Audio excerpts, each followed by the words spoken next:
नमस्कार दोस्तों, स्वागत है आप सभी का हमारे YouTube चैनल में। राजस्थान सरकार ने हाल ही में प्रदेश के युवाओं को आत्मनिर्भर और उद्यमी बनाने के उद्देश्य से मुख्यमंत्री युवा स्वरोजगार योजना की शुरुआत की है। इस योजना के तहत राज्य सरकार 18 से 45 वर्ष की आयु के युवाओं को 10 लाख रुपए तक का ब्याज मुक्त ऋण प्रदान कर रही है। इस योजना से जुड़ी पूरी जानकारी हम आपको अपनी पिछली वीडियो में विस्तार से बता चुके हैं, तो आज की इस वीडियो में हम जानेंगे मुख्यमंत्री युवा स्वरोजगार योजना में ऑनलाइन आवेदन कैसे करें।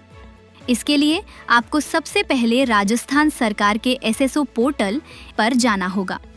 यदि आप पोर्टल पर पंजीकृत नहीं हैं, तो सबसे पहले पोर्टल पर अपना पंजीयन जनाधार कार्ड या ईमेल की सहायता से करें।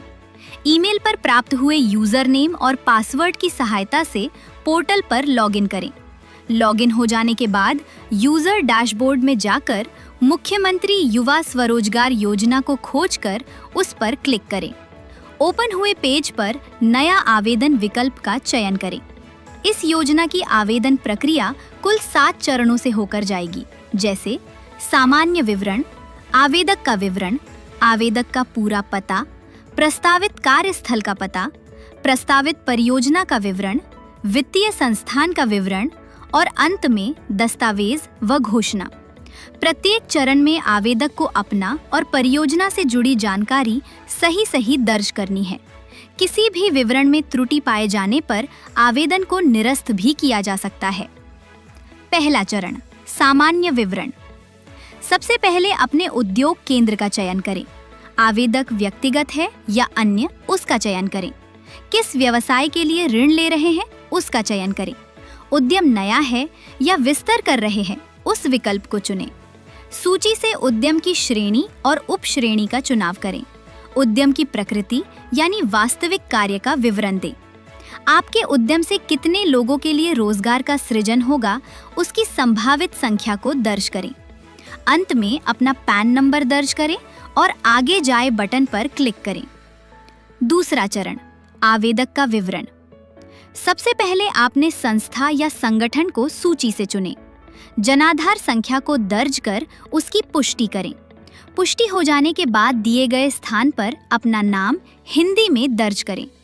संस्थान का नाम और उसकी पंजीकरण संख्या भरें। संस्थान के गठन की तिथि और सदस्यों की आयु का प्रतिशत दर्ज करें। जिस विभाग से संस्था पंजीकृत या संबंधित है, उसका चयन करें। मौजूद सदस्यों की शैक्षणिक योग्यता दर्ज करें। विवरण सेव करके आगे बढ़ें।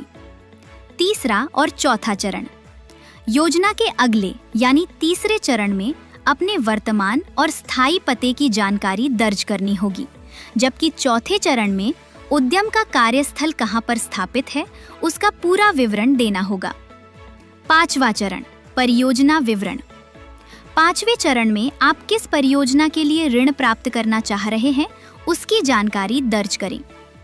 छठा चरण, वित्तीय संस्थान का विवरण। यहाँ आपको उस वित्तीय संस्था की जानकारी देनी होगी जिससे आप ऋण लेना चाहते हैं। राष्ट्रीयकृत बैंक, चयनित वित्तीय संस्थान किस जिले में है, उसकी शाखा का नाम, संस्था का नाम और उसका पूरा पता दर्ज करें। अंतिम चरण, दस्तावेज अपलोड। आवेदक का फोटो, आधार कार्ड, मूल निवास प्रमाण पत्र, शैक्षणिक एवं तकनीकी योग्यता के प्रमाण पत्र और प्रोजेक्ट रिपोर्ट। ध्यान रहे, सभी दस्तावेज की फाइल साइज 1 मेगाबाइट से अधिक ना हो। दस्तावेज अपलोड करने के बाद अंत में घोषणा पत्र पढ़कर सहमति बॉक्स पर टिक करें और अपना आवेदन जमा कर दें। प्राप्त आवेदनों की प्रारंभिक जांच जिला उद्योग एवं वाणिज्य केंद्रों द्वारा की जाएगी। अंतिम रूप से चुने गए लाभार्थियों की सूची समिति द्वारा ऋण अदायगी के लिए बैंक या चयनित वित्तीय संस्थान को भेज दी जाएगी।